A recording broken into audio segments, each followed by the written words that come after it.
Hey everybody, my name is Brett Gulick and I have been baking bread for quite a while now. I just got started in sourdough breads a couple of months ago and I thought I'd show folks how to make a starter tonight. So to get going, um, we start with just an empty jar. I like mason jars just so I can kind of see what's going on, but a Tupperware, a glass jar like an old pasta sauce jar, anything like that's going to be just fine to work with.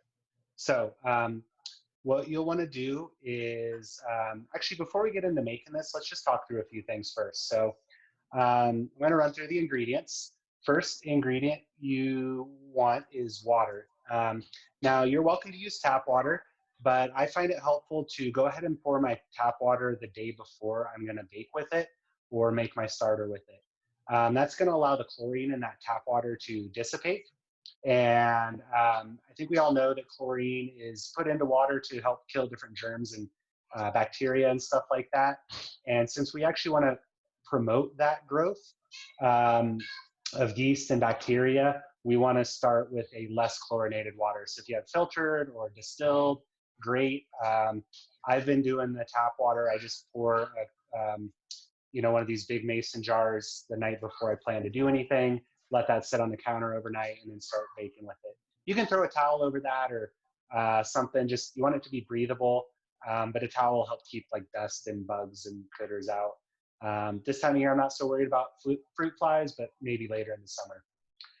All right, so next thing, flour. I am going to be using both white flour and wheat flour, whole wheat flour.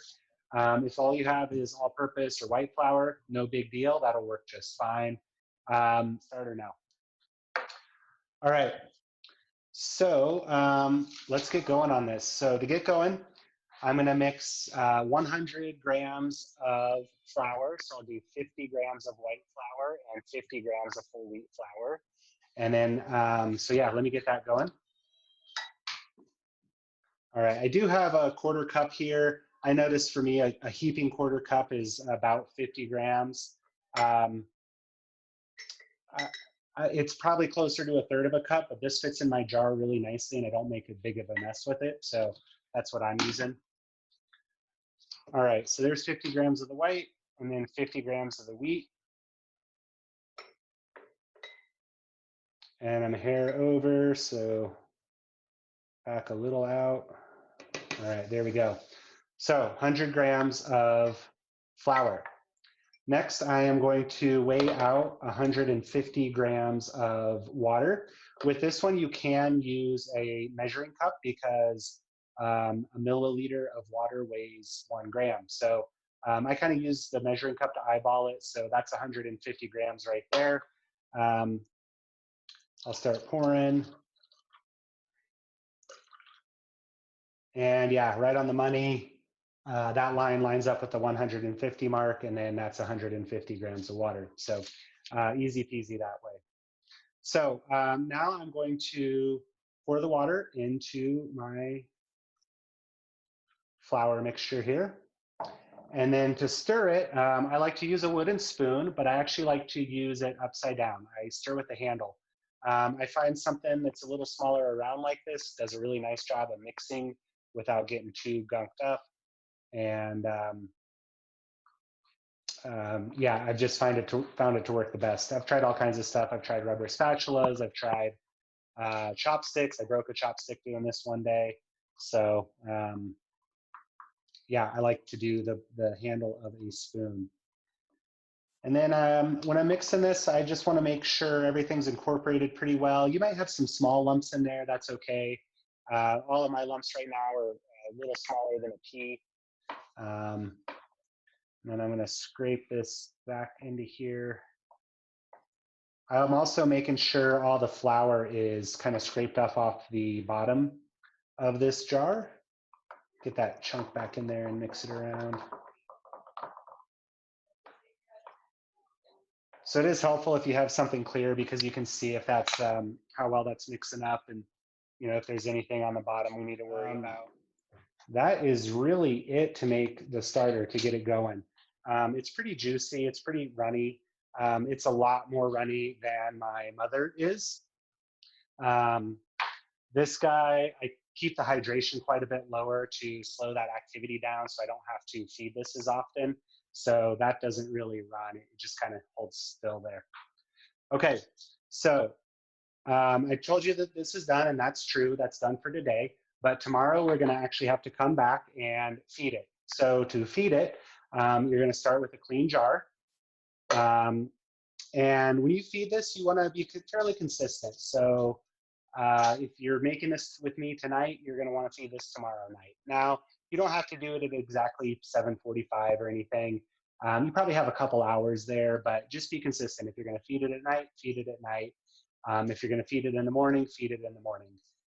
In a few days, we're actually going to be feeding twice a day, so I recommend picking either morning or night as opposed to picking in the middle of the day, so you don't have to feed it in the middle of the night. We shoot for about 12 hours apart, but again, if you're off by a couple hours, no big deal. Okay, so on day 2, our ratio changes up a little bit, and you're going to use this ratio for the next 7 days. So now we are going to do 100 grams of flour again, so that part doesn't change. We're going to do 50 and 50.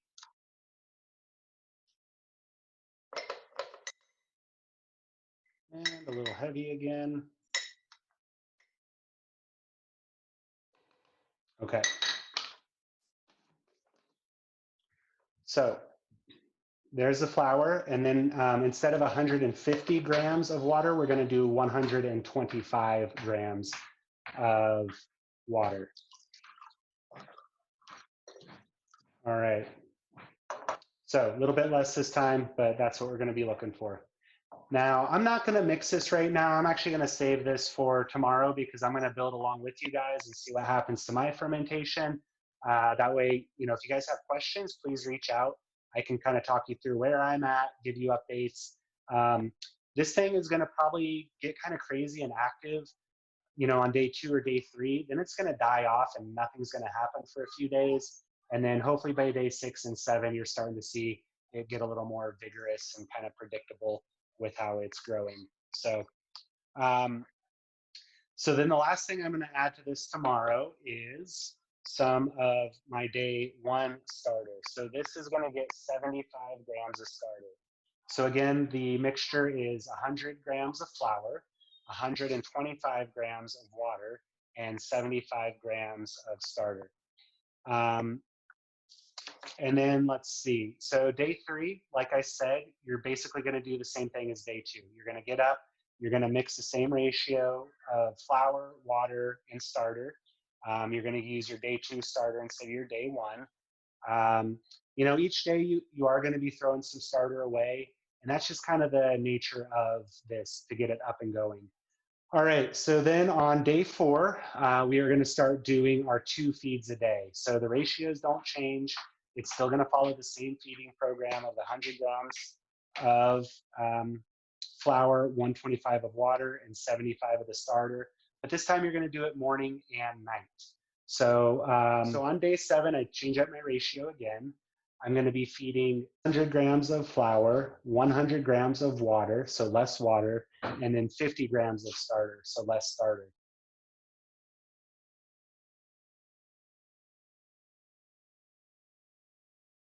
There you have it. There's a sourdough starter. Tomorrow I'm going to get going on my day 2 and keep this alive and well so you guys can all see what's happening. With that, thanks for joining, and I hope to see you back soon.